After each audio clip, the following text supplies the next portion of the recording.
Okay, so welcome back to yet another Bitwig tutorial on this one. And we're going to talk about the ADSR and the AHDSR. Now, of course, this is a little bit basic. Maybe you already know them. And I'm going to show you how they work, and the different uses, use cases that we might encounter. So, of course, if you're using a synthesizer, you should already know what ADSR, is. And if you don't know, maybe you should check my channel. I have a tutorial about this synthesizer, which has ADSR, and it's quite important for synthesis. So maybe you should start there and then just come back here. Still, I'm gonna do a little bit of explaining. So let me just show you what I have right here. This is the sound, and I'm gonna go for now and disable the EG. This is the sound we have, right? Pretty nice. Just a nice sound. Right. So of course we have an ADSR to control the volume of the overall synth, and then we have an ADSR to control how the filter moves. So maybe what I want to do a little bit darker, but when the chord starts, I want to, move that up a little bit. So notice that we are going up and down every time we press a chord, we play a chord. And that's how, the ADSR, it's controlling the filters, right? Pretty simple stuff. Right now, I'm not just, telling anything new. Now, the thing is that what I want to do, I want to control or do some ADSR, not on the filter, not on the amp. I want to do some ADSR right here. So this synthesizer at least, gives you a way of linking this ADSR to something else. So I'm going to go to sync, and I'm going to go to sync right here. So now every time that we play it, notice that this is following whatever instruction we have right here. Now the thing is that if I do a little bit of filter of right here of cutoff, this is using this envelope and this is using this envelope. So both are using the same. So if I want to make a change on the envelope to affect the filters, I'm affecting the sync as well. And that sucks. Maybe it's what you want. But in this case, this is not what I want to do, right? So that's why you get the ADSR. So I'm going to go right here and just click it and say, I want an ADSR. So now we have a completely separate ADSR, separate from the synthesizer. But we can go grab it and map it to whatever we want and do our own separate ADSR movement. Now I want to do the same thing. I'm going to go click right here, and I'm going to go and do some sync movement. Now, of course, now this is not tied to the filter envelope. We have our own thing. Now, for now, what I'm going to do, disable the poly. And that's what it happens. We have attack stage. So if we, whenever we start a chord, if the attack is very fast or slow, well, actually fast, we have no attack, it's going to start right away. If you have a slow attack, it's going to ramp all the way up. That is very slow, going up. Now, what is very important is the decay stage. It means, when the attack, starts and goes up, then at one point, it's going to reach the maximum point and then go down. So this is the decay stage, how it goes down. So I'm going to go and play it again. Maybe do a little bit more sync. Maybe I'm going to go and do something like that. Going to go into a lot of decay.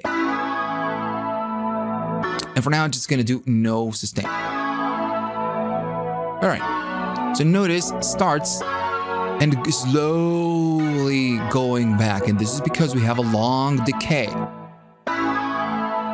Now, if I make the decay shorter, it's going to come back quicker.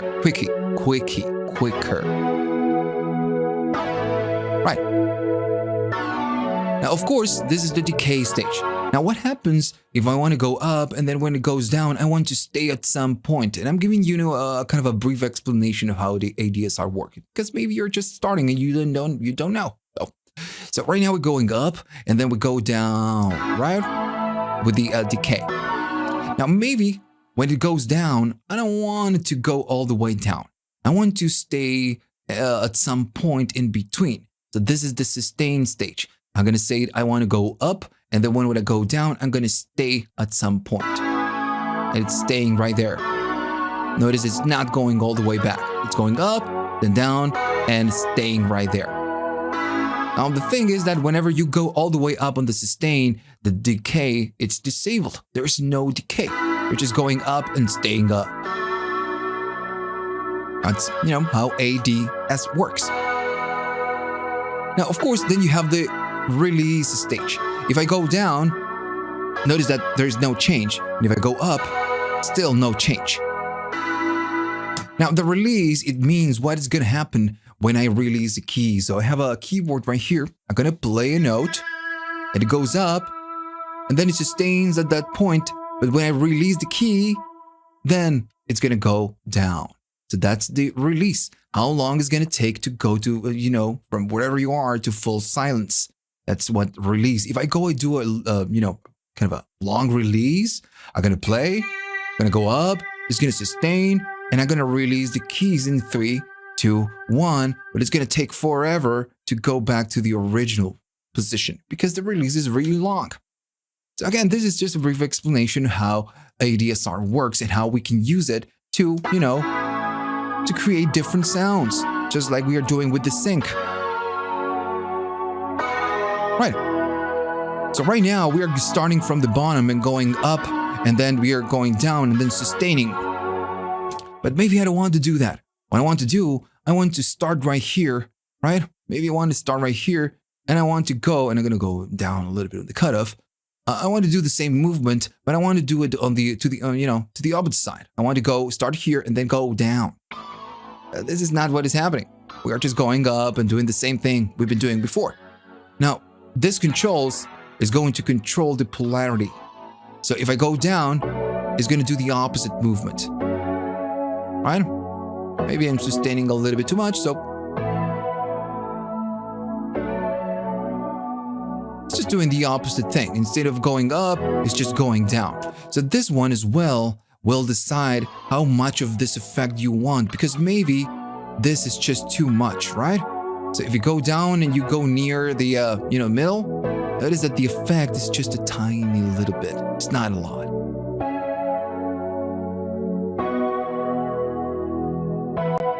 All right. So in this case, I want to go up.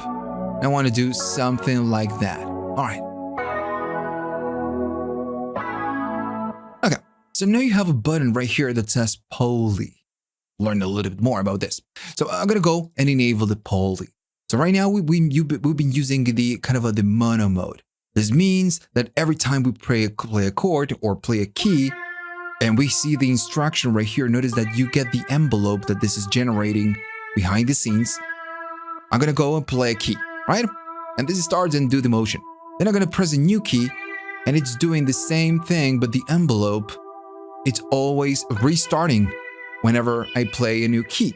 So if I play a chord, just like we are doing right here, we get the envelope, and whenever we get a new chord, the envelope restarts. That's why it's mono. Now this synthesizer is a polyphonic synthesizer. So we can play or press many keys at the same time.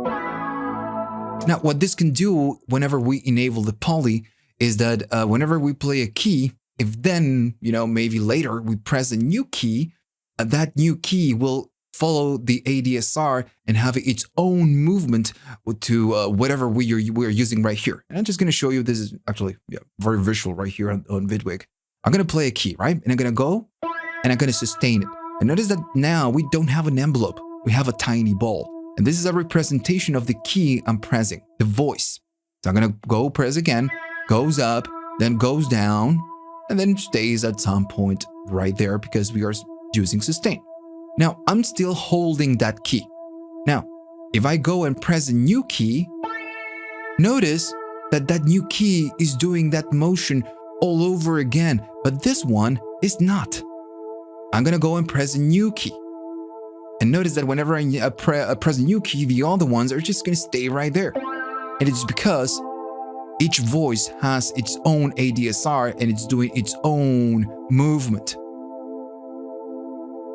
Something that we don't get with poly. I'm going to do, whenever this is disabled, I'm going to do the same thing. I'm going to press a new key, I'm going to sustain it, and then I'm going to press a new one while holding the previous one. Notice that everything restarts again, and it's because it's mono. everything restarts when we press a new key. But on poly, that doesn't happen. This voice has that movement, the new voice has a new movement, and the other one, and the other one, and the other one, and on, and on, and on. Now, of course, if you're playing chords, all the voices, all the keys that you're playing are just following the same motion, so it's just pretty much the same thing.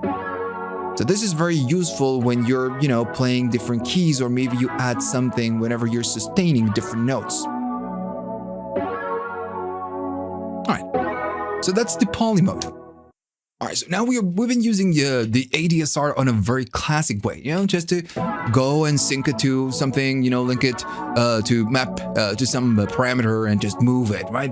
Very simple usage, and that's okay. Most of the times, that's what you want to do. In this case, I'm going to go and bring a new ADSR, and I'm going to say ADSR. Now, what you can do is just create or do something a little bit more crazy. I'm going to go to this one, and I'm going to say that I'm going to be mapping this to the pitch. So every time that we play it, I want to do something like that.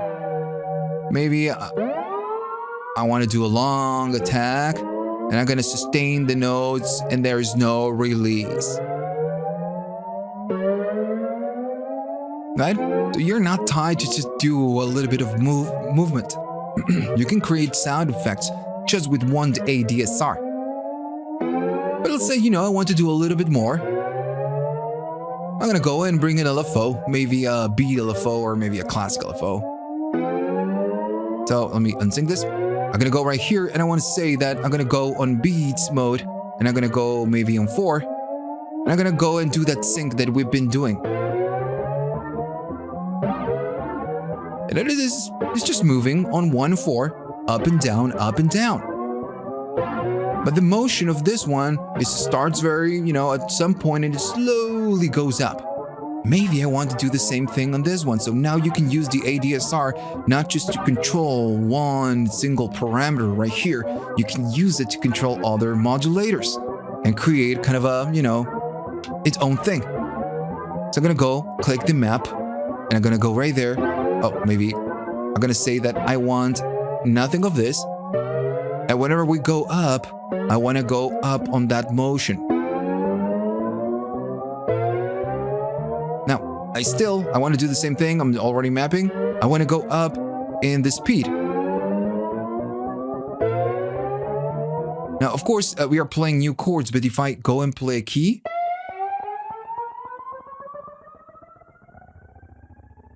it goes crazy. Now I'm going to go and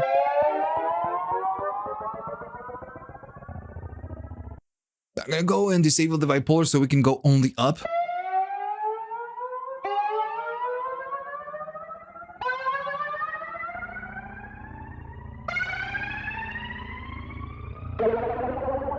And notice how crazy we are going just with using an ADSR and LFO.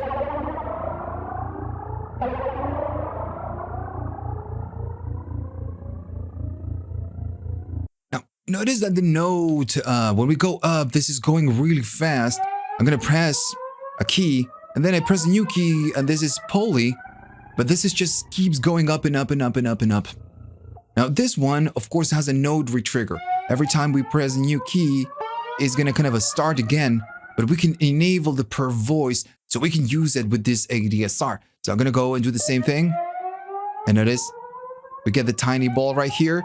And every time we press a new voice, that one is going to do its own vibrato, which is not a vibrato. We are just, well, it's technically a vibrato, the sync. I mean, using it like that.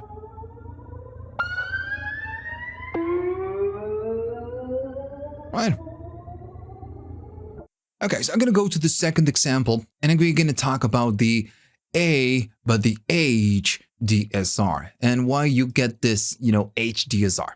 All right, so I'm going to go and say, the H means hold. So you have attack, then hold, then decay, then release, and then sustain. So you have the same properties, the same settings, and you still have poly, and you still have the polarity of this one. So it's just the same thing. The only difference is the hold. So I'm going to go and do a hold of nothing. And we're going to try to do the same thing we've been doing. I'm going to go up on the sync, and I'm going to go up on the sync right here, both. And if I play a key, you're just doing the same, right? We go up by some amount. It's going to go down. It's going to sustain. And then when I release, it's going to, go back to the original position. Now I'm going to go and make it a little bit more obvious. So I'm going to go right there and, maybe something like that. Cool. Going up very slowly. Maybe it's just too slow. So let me adjust this. There we go. It's going up.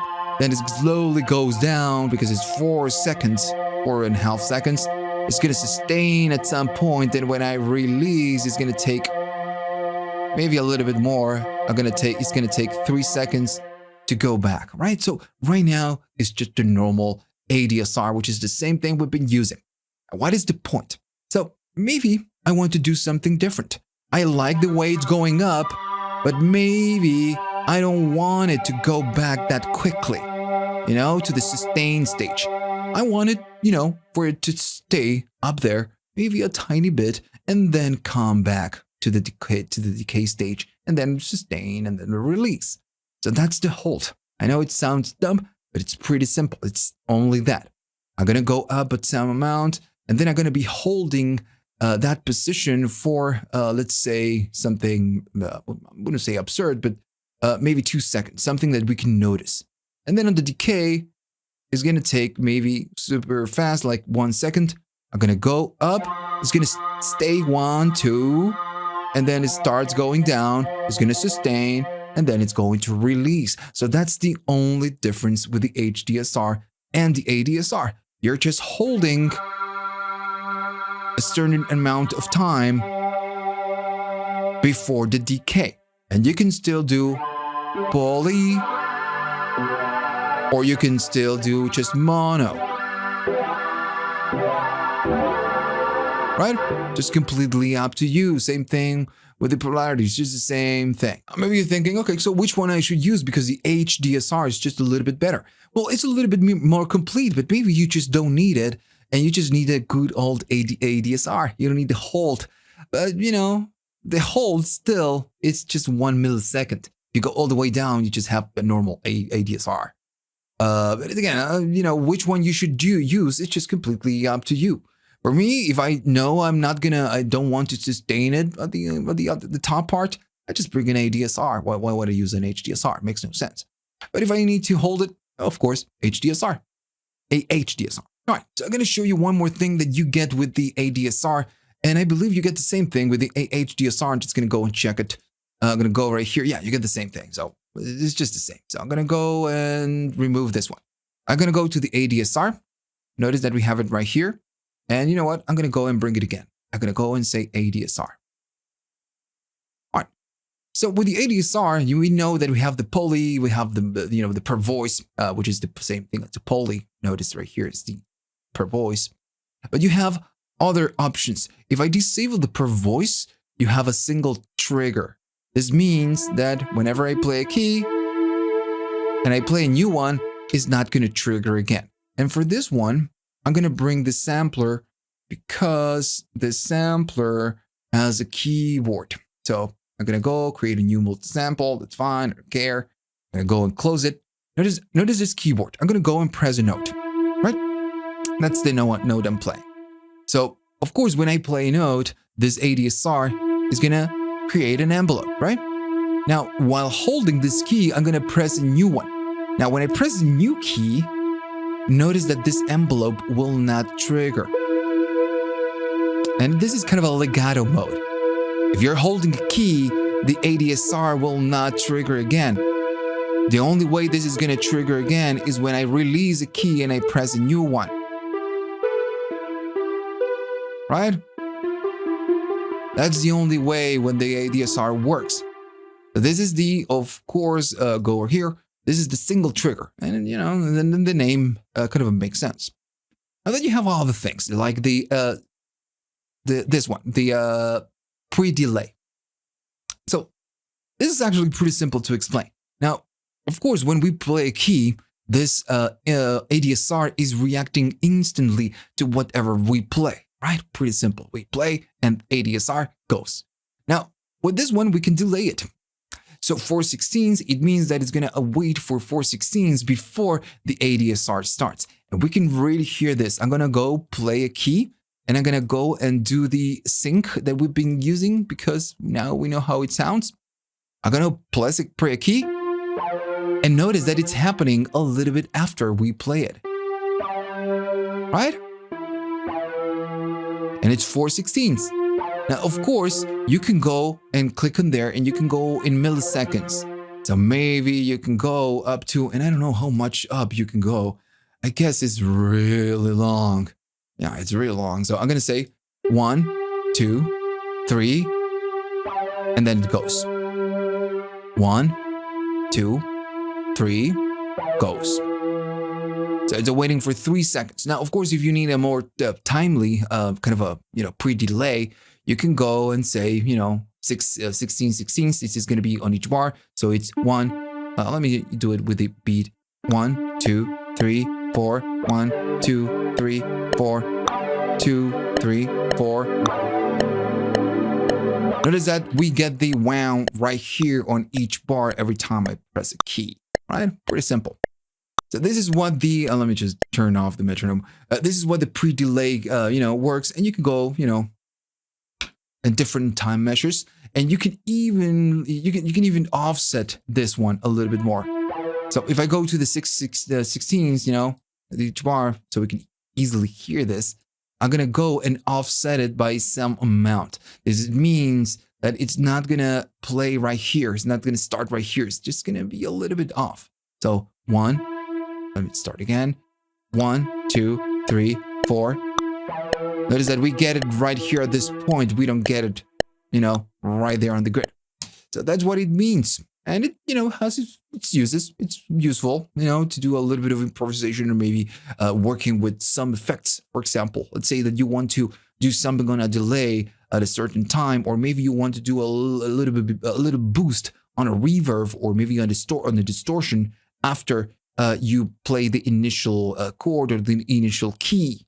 Well, that, the pre-delay will work. All right, so that's the ADSR and the AHDSR. Hopefully you find this useful. Remember, of course, to like and subscribe. That's how this channel, lives. Check Patreon, of course, and see you on the next one.